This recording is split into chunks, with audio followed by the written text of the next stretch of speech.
This is the baseline literacy that most of us grew up with. And what I mean by that is that when our teachers said your homework is, we assumed it would look like that. Here's the new baseline literacy. Look at that. Let's go back. There you go. Right there. I call it the media collage. Look at all the stuff that's there. Color, navigation, proportion, design. No doubt if I clicked on some of those things, that would pop a movie. Music, animation.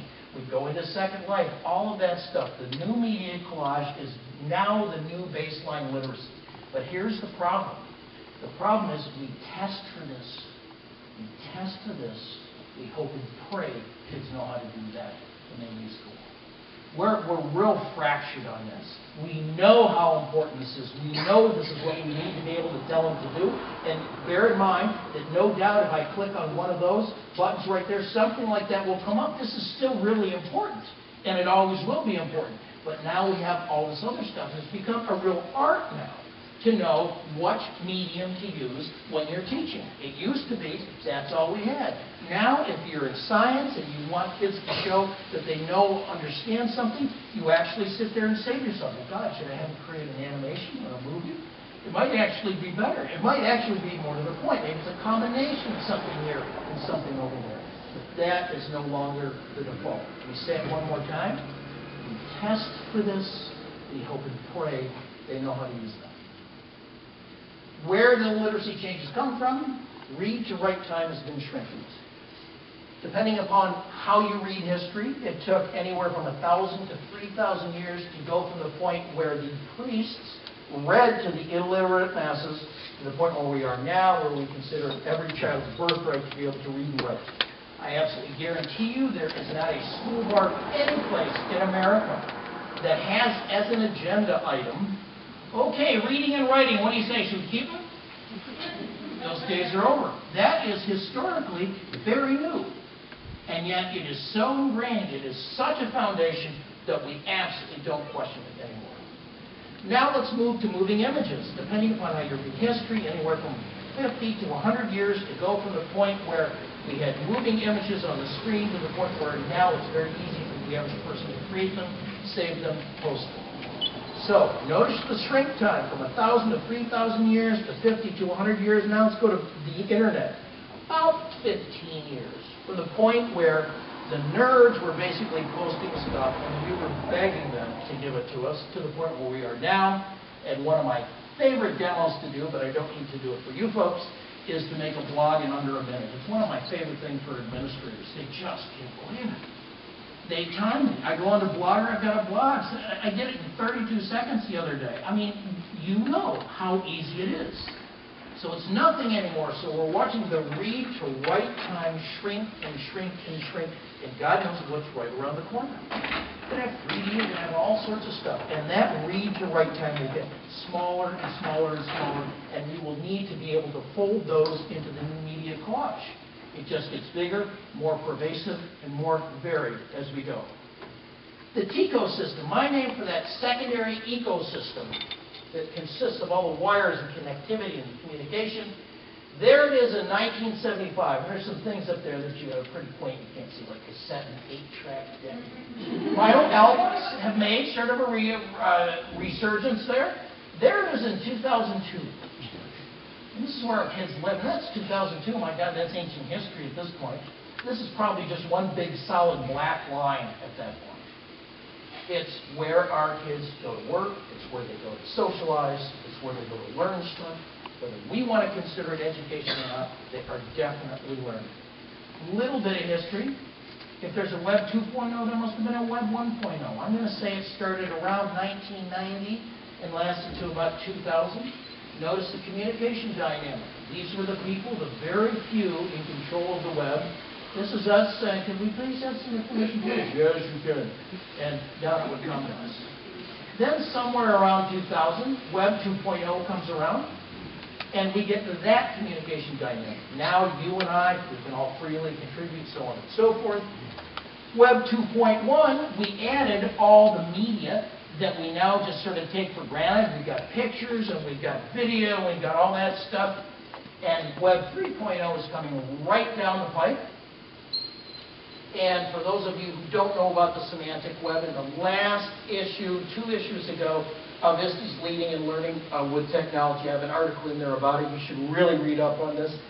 This is the only technology in 28 years of being an educational technologist that I could look down the road and see it coming, and I'm absolutely guaranteed and assured it will be here. It will change absolutely everything, and it's far enough away that we could actually plan for it. We won't, but we can. If that is today's web, that's the semantic web. And here's what it does. Right now, we've gone from information underload to overload in about 20 years. I actually did a search for the word education using Mosaic when the web first came on board and got 7 hits. That's how old I am. Right now, if you call up Google and you put in a search term, I don't care what it is, global warming, hit the return, you get, and I got this the other day in less than a second, 32 million hits. What do you do with that? Tell me what you do with that. I'll tell you what you do with that. You click on the first 4, you go, that's interesting, you think you know something, and off you go. It's a very dangerous situation. There's a good chance you don't know anything. Honest and true that you really need, that's really relevant to what it was that you had in mind when you did that search, is hit 127 and 6,308. You don't know that. Under the semantic web, I do the same search and I get a report. No more lists of hits where you go and you find it and you go, oh no, that's not what I was looking for.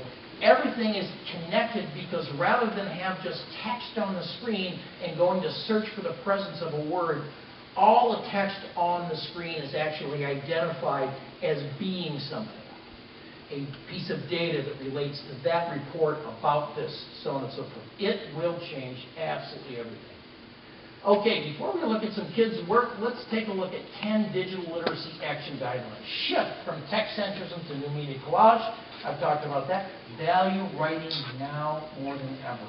Value writing now more than ever. If I had to take all of the projects that I've helped kids create and put them into 2 piles, this pile being the good pile, and this pile being the not-so-good pile, and if I had to come up with one criteria that distinguished the good from the not-so-good, it would simply be this.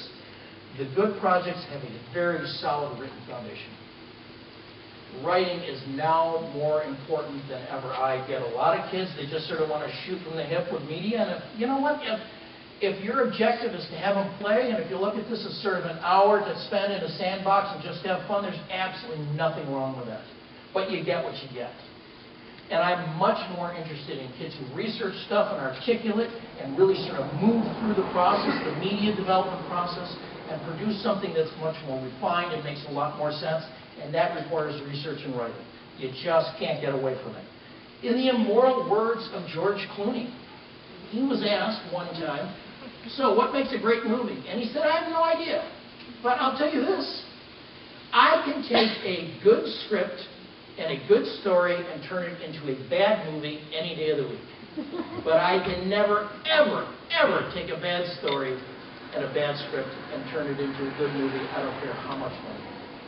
Writing, writing, writing. The good old-fashioned writing that people want, yet somehow different. I will never forget, true story, walked into a 3rd grade classroom. Teacher stopped and said, I'm sorry I wasn't here yesterday. I wanted to debrief you about this class. My kids, they hate to write. They hate to write. And I'm there to do a digital storytelling project with them. I said, no problem.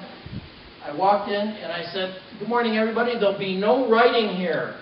Oh, dear teacher, we love you. We're going to media script, but there will be no writing. Okay. And off they wrote and wrote and wrote and wrote. And this teacher watched this, and I said, you know, this can't be cognitive, because if it were, they would not be able to write under any circumstance. But here they are, they're writing. This is much more inspirational and attitudinal. I think we say report or essay to them, and they look out the window or they stare at a screen, they go, I don't see that. And I say, well, we're media scripting for stuff that you see on YouTube and on television. Bang, got that. I understand what that is. Okay, I've got that. Writing, more important than ever. And not just essay form. Here is the same information over here displayed in visually differentiated text that's over here. You know what happens when we see that on the web? Our eyes start to spin and like that. We go, where is the button to take us to go read that entire thing, because we don't really want to have to get through all that. I make all of my graduate students who are studying to become teachers write in bullet form, sort of like this, because what it forces you to do is it forces you to go up Bloom's taxonomy and really synthesize things, because by God, you know what? Someone's going to read that. And there it is, surrounded. It's just naked. It's just surrounded by white space, and your eye goes directly to it, and you better know what you're talking about. So we need to be able to write like this and write like that, and of course we need to be able to write for media, and we'll talk about that tomorrow. Adopt art as the fourth or next R. I mean this so seriously. I have this feeling when I use the word art, people go, oh, art, and it sort of conjures up images of Walt Disney, and you see things on it, tacked up on a refrigerator, and that's wonderful. The arts are an absolute wonderful part of life. That's not what I'm talking about. I'm talking about being able to use art to express yourself. We are now at that point. That young woman right there needs to be able to do that and to do that. The SAT should have had a drawing component 50 years ago. This is how we communicate. This is not just something that's sort of cool to do. I have people tell me that. They say, well, you don't really need to be able to do that. Then they'll say, here, let me show you this website that explains that, and never see the irony in that. Where did art come from? Well, it is the World Wide Web's Esperanto. I can go to a Chinese website and make my way around and not understand a word. It really has become, art and design have become an international language. It's assistive technology for people like me, the aesthetically challenged, as I like to call myself, who couldn't draw a stick man until Photoshop came along. It is real work for real pay. What are the words that none of us ever want to hear? Mom, Dad, I'm marrying an artist. No, I'll never leave home. Okay, I won't rent out your bedroom. You know, I mean, you just think, God, they're going to starve. Not anymore. My friends who are artists have great jobs. They make a lot of money. Everybody wants a piece of their eye. Everybody wants a piece of their right brain now, because they realize that they are now out in a visual, artistic culture, and that is how they're going to be judged. And if they have a crappy-looking website, it is the same as if you went to a website and you read something that used bad grammar. You just read it and you go, oh, no, probably not that guy. He doesn't know what he's doing. Not really. Is it tell you that? Refresh standards. They went to innovation and creativity. And copyright is real, and I'm not going to open this can of worms, not today, perhaps tomorrow, just because it's fun, and because that metaphor works in a fishing community, and it works. Copyright is real, but we over-worry this way too much. But if you are worried about copyright, there is a very easy way around that. Have your kids do everything they're supposed to. And that problem goes away.